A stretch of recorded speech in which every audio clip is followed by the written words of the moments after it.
الحمد لله الحمد لله الواحد الأحد الفرد الصمد الذي لم يلد ولم يولد ولم يكن له كفوا أحد وبعد السلام عليكم ورحمة الله وبركاته. Mga minamahal kong magulang kapatid sa pananampalatayang Islam, may mga tao na kung saan ay nakakalimot magpasalamat sa kanyang dakilang tagapaglikha. Pagkatapos ng mga biyayang pinagkaloob sa kanila, ay hindi sila marunong magpasalamat sa kanilang dakilang tagapaglikha. Sinabi ito mula sa banal na Quran na sinabi ng dakilang tagapaglikha, Innal insana li rabbihi lakanud. Katotohanan, ang mga tao sa kanilang tagapaglikha ay hindi marunong tumanaw ng utang na loob. Walang pasasalamat. Ang kanud na tinatawag, ito yung binibilang niya yung mga masaib, kumbaga yung mga problema, mga disaster na dumating sa kanya, at nakakalimutan yung mga ni'am, mga blessings na pinagkaloob sa kanya ni Allah subhanahu wa ta'ala. At may mga taong ganito, subhanallah.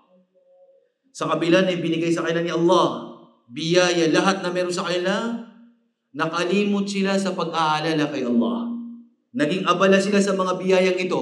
Pero nung dinagdan naman sila ng mga disaster, dito na sila, Ya Allah, bakit ako ganito? Subhanallah. Kaya mga kapatid, mga magulang, iwasan ang mga ganitong pag-uugali.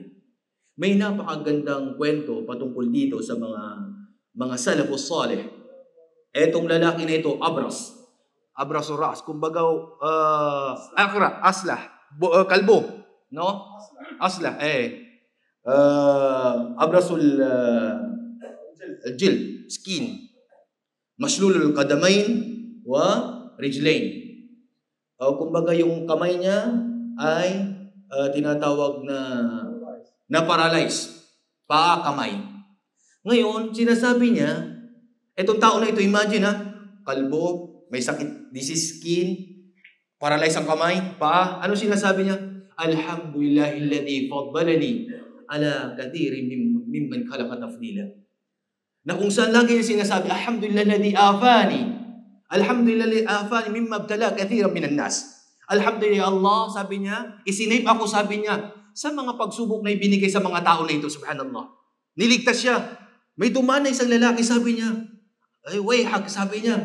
Paano nangyari sa'yo? Parang ito sayings, kasabihan sa mga Arab na para bang binabaliw. Ano kasabi niya? Ano meron sa'yo? Sabi niya, paano ka sinave? Paano ka niligtas? Imagine, may sakit ka, paralysado ka. Paano ka, sabi niya, niligtas? Paano ka na-save? At sinabi ng lalaki ito, alhamdulillah, sabi niya, Ja'ala li lisanan dhakira, wa qalban shakira, wa badanan al-bala'i sabira. Napakagandang pagpapahal. Sinabi ng lalaki na yun, subhanahu, sabi niya, bakit? Meron ako, sabi niyang dila na lagi nang inaalala ng Allah. May puso na marunong magpasalamat kay Allah. Subhanallah. At may katawan na marunong ikang tumanggap, marunong magtiis sa mga pagsubok na ibinigay sa kanya ni Allah. Kaya mga kapatid, mga magulang, imagine, subhanallah. Kaya bilang mananampalataya, bilang Muslim, always magpasalamat kay Allah subhanahu wa ta'ala.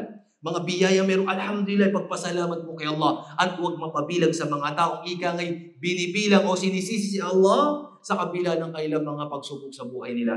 Nakalimutan nila si Allah nung sila'y mabiyaya, sila'y mayroong mga kabutihan at nakalimutan nila ang Allah subhanahu wa ta'ala. At huwag mapabilang sa mga tayo na ito. Maraming salamat, pangalaga na watay ni Allah at iligtas na watay ni Allah sa anumang kapahamakan sa mundong ito, lalo na sa kabilang buhay. Wa akhu da'wana alhamdulillah rabbil alamin. Assalamualaikum warahmatullahi wabarakatuh.